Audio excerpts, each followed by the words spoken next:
Hey movie lovers, this is Does It Hold Up? I'm Adam, and we are back with another box office edition.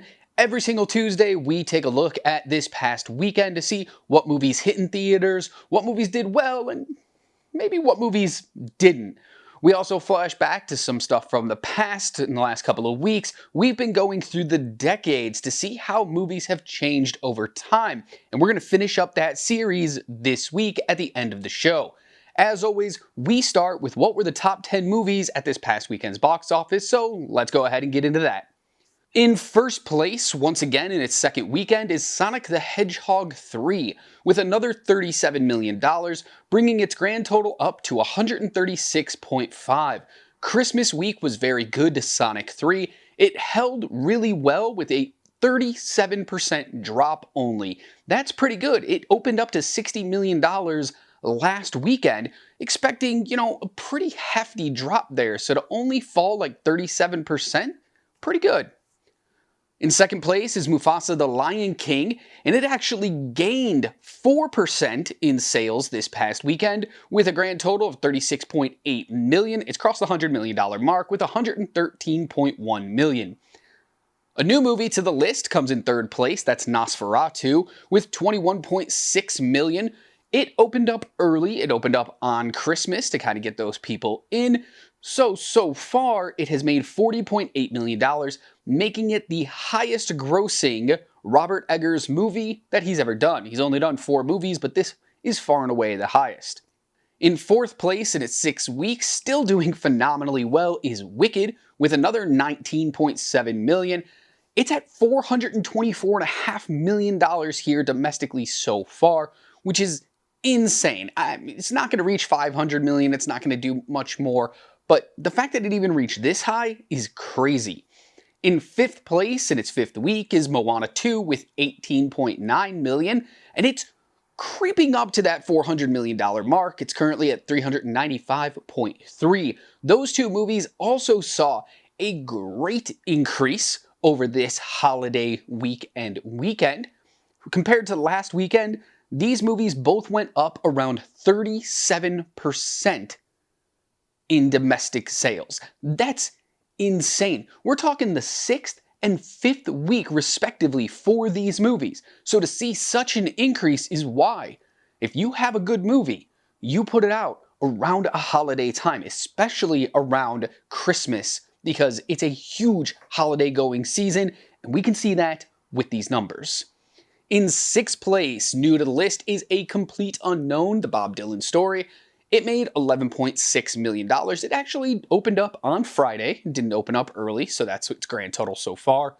Baby Girl, starring Nicole Kidman, came in 7th place over its opening weekend with $4.4 million, but it did open early, so its grand total is at $7.2.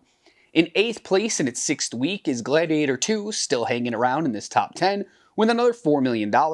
Its grand total is $163 million. That would be a really great number. Like, I'm pretty sure any movie on this list, outside of Moana and Wicked, would be very happy with that number. The problem with Gladiator 2 is it had an extremely high budget. I'm not sure if that movie's actually going to make any money. In 9th place in its 2nd week is Homestead with $3 million for a grand total of $12.8 million. And in 10th place, another new movie to the list, The Fire Inside, with just under $2 million. It opened up early, so it's at $4.2 million. One significant movie missing from this list is Kraven the Hunter, because it fell out of the top 10. It came in 11th place over this past weekend in just its 3rd week.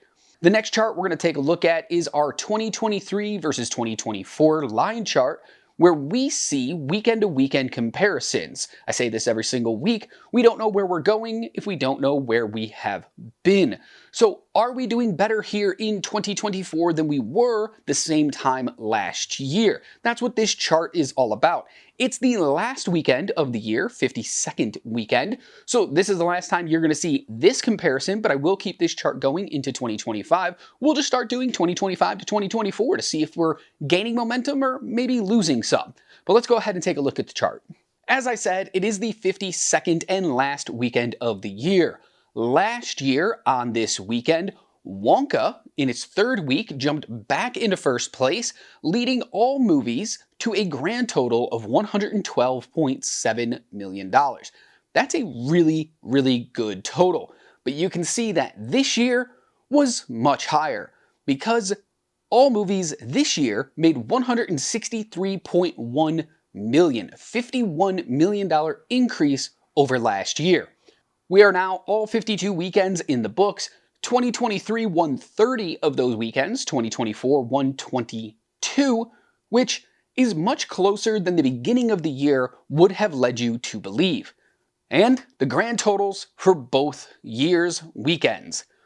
It made $6.07 billion in 2023, all weekends combined. This year, 5.77 billion for all weekends combined. That's not including the Monday through Thursday numbers because those are weeks.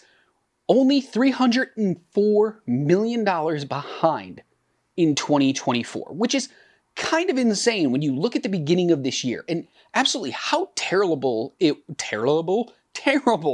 was with movies like Argyle that just didn't hit. And then even some of the movies in the second half of the year, like Joker, Folie à Deux, not hitting. Mufasa the Lion King, not doing as well as people probably thought it was going to in its opening weekend. So to come that close to a year like last year, that's impressive, especially with all those strikes that pushed movies around and made them release in really weird orders. The next chart we're going to take a look at here is going to be the 2024 top 10. There may be movement on this chart as we move into 2025, so I will be checking in with it periodically to make sure that I'm not missing anything, but obviously next week we're going to start the 2025 chart. But as for now, let's go ahead and take a look at the top 10 movies of 2024. There wasn't a lot of changes. In fact, just one change you can see here on the list. Inside Out 2 is going to be the #1 movie of the year, followed by Deadpool 3. Wicked most likely will come in third place unless somehow it just completely stops making money and Moana 2 continues to make money, but I don't really see that happening. So Moana 2 is probably going to end the year in fourth place, jumping over Despicable Me 4 this past weekend with that $395 million. Despicable Me 4 drops down to 5th, Beetlejuice 2 in 6th, Dune Part 2 in 7th, Twisters in 8th, and Godzilla Kong, The New Empire in 9th, followed by Kung Fu Panda 4 in 10th. But those are the two movies that you should keep your eyes on. Can Mufasa the Lion King or Sonic the Hedgehog 3 make $197 million? Is it either one of them going to jump on this chart over the coming weeks? We'll follow along with that. All right, that's it for all the numbers for this past weekend and the final weekend of 2024. And as we wrap up the new year, I wanted to go back to what we've been doing over the last couple of weeks, looking through the decades at movies. Originally, we looked at how many movies had released per calendar year since 1980. Then we looked at the amount of tickets sold per year, followed by the total gross of all movies that came out in a calendar year. We compared decades to each other, and this week we're going to finish up that by looking at the average box office per movie released in every given year. Why am I finishing on this instead of total box office? Well, that's because numbers can get skewed really big. When you're talking about one year, there was only 100 movies released, and one year there was 640 movies released. Obviously, the box office for the 640 movie year is going to be much higher, but the average is really going to show us how movies have been impacted over the years with the quality and amount that's been coming out. So with no further ado, let's go ahead and get into these charts by decade. First up is the 1980s, as always. And you can see that there's a wide range here. I kind of blew up this chart a little bit so you can see more of the wave here. All the way back in 1980, just under $20 million was the average that each movie released that year was going to make. What is that number that's sitting on the actual line, that 98? That's how many movies released and reported a gross in 1980. Next to the year 1980 at the bottom of the chart, $1.95 billion is how much all of those movies made combined. We take those two numbers, we do a little calculations, and that's how we get that $20 million average. 1981, it goes down to 17.1 million, but then in 1982, it jumps up to just over $20 million per movie released. But then it takes a big hit here in 1983 to 16.6. 84 goes up a little to 17.8. Down again in 85 to a almost low, record low for the 80s of just over 15 million. But then the bottom falls out in 1986, 13.8 million per movie. Goes up a little in 87 to 14.1, up again in 1988 to 14.5, finishing strongly in 1989 with 17.3 million per movie. Going into the 90s here, chart doesn't look as crazy. Starts pretty well with just under 19 million in 1990, drops a little to 18.1 in 91, goes back up to 19.3 in 92, 18.7 in 93, a little up, a little down, little up, little down, that's all right. 1994, it jumps to 19.8, the decade high. But then in 1995, everything bottoms out again and drops to $16.7 million made per movie released theatrically of all 312 movies released that year. Grows only by $70,000 in 1996, goes up a little bit more, $300,000 in 1997, a little bit more again, about $400,000 in 1998, and then completely falls out to $15.1 million in 1999. What was happening here?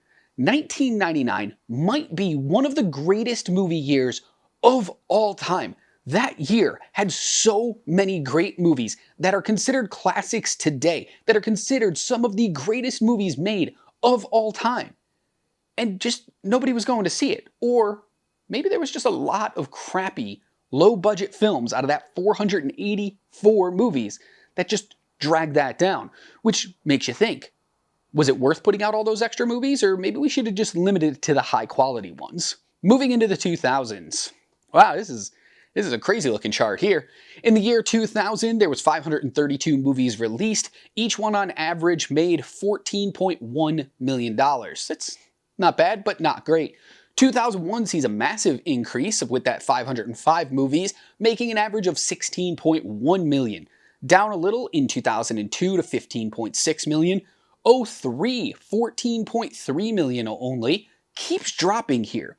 2004, $13.8 million. Drops a little more in 05 to $13.1 million. Drops even farther in 06 to $12.5 million. But in 2007, we see a slight increase to $12.6 million. 2008, another little increase to $13.2 million. And then in 2009, people are all in on movies again, bringing that total up to $15.8 million per movie. 2010, still riding that high. 2009, 2010, two good back-to-back years here. Another $15.7 million average. 2011 drops quite a bit to just under 14. 2012, $14.1 million. 2013, back under 14, but incredibly close to 14 million. Falling out again here in 2014 to only 12.8 million. But as you can see, there's also a huge increase in movies. About 21 extra movies came out that year, way more than 2010. 2015 goes to about 13.5 million, a few more movies. 13.6 million for 2016. 14 million again for 2017. About the same amount of money. It only dropped $3,000 in 2018. And then 2019, 14.3 million. This is right around the time everybody kept saying theatrical releases are dead. They're done. Nobody's going to the movies anymore. We can just watch streaming at home. Nobody wants to go spend all that extra money. And you can see that it was having an impact here. Moving into the 2020s, we've only had those 5 years. The less we say about 2020, the better, but just for sakes here, 428 movies released that year for a grand total of $2.07 billion, which means each one of those movies, on average, only made about $4.8 million, but we all know the reason why that happened. In 2021, we went up a little, 426 movies, about the same amount of movies, but we doubled the total box office to 4.5 billion, so each movie made about 10.5 million. 2022, we were almost back to normal levels. 7.4 billion total across 486 releases for $15.2 million per movie, which is kind of where we're always at.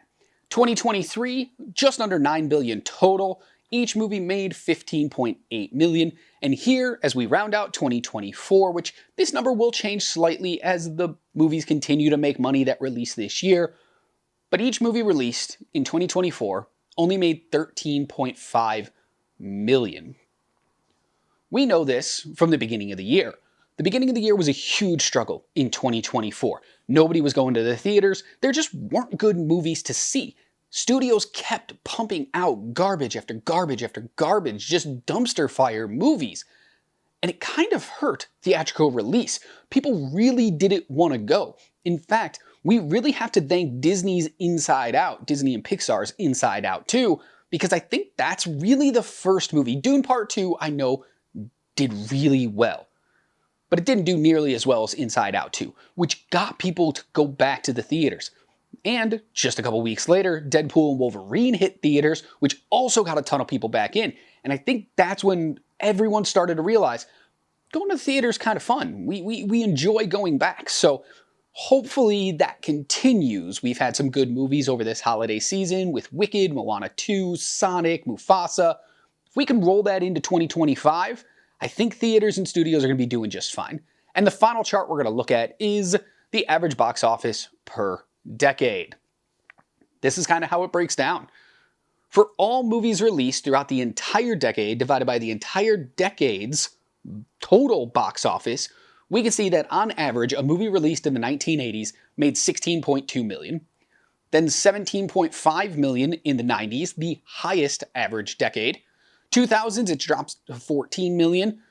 2010s about $30,000 under 14 million. And the 2020s, only 5 years in, is down a little because obviously we have a ton of streaming and a ton of other ways to watch movies now, but we didn't fall as far as I think a lot of people assumed we were going to, with 12.4 million per movie. And if we got rid of 2020 and even 2021, that average would be much higher. So over the last couple of weeks, looking at all these charts throughout the year, you can see that I don't really think theatrical releases are going anywhere. In fact, tons of studios have said they're cutting back on the direct-to-streaming model. They don't really want it. Disney isn't releasing like Disney originals that frequently on Disney Plus because it's just not profitable for them. But putting their movies back in theaters, well, that's where the money's at. And studios are starting to come around on that. So I think if we continue to look at charts like this throughout the decade, you're going to see a massive change as people start going back to theaters. Now, movie theaters, you guys need to do your part as well. Give us a reason to go see these movies. Giveaways, fun prizes, fun showings. You know, Wicked just had a sing-along version. That's a great idea. Do that for movies. Do dress-up nights. Do fun things to get people to come back to theaters. I'd like to see that number go up when we check in with this chart again somewhere down the line. All right, let me know in the comments below what you think about, this past weekend's box office, but also about all the numbers we've talked about through the decades over the last couple of weeks. Did you expect the average per movie to be a lot different? Because I know I did. So let me know in the comments below all your thoughts. Like, share, subscribe. Thank you for being with me here in 2024. I'll see you guys again in 2025. And until then, be good to yourself, kind to others, and keep watching movies.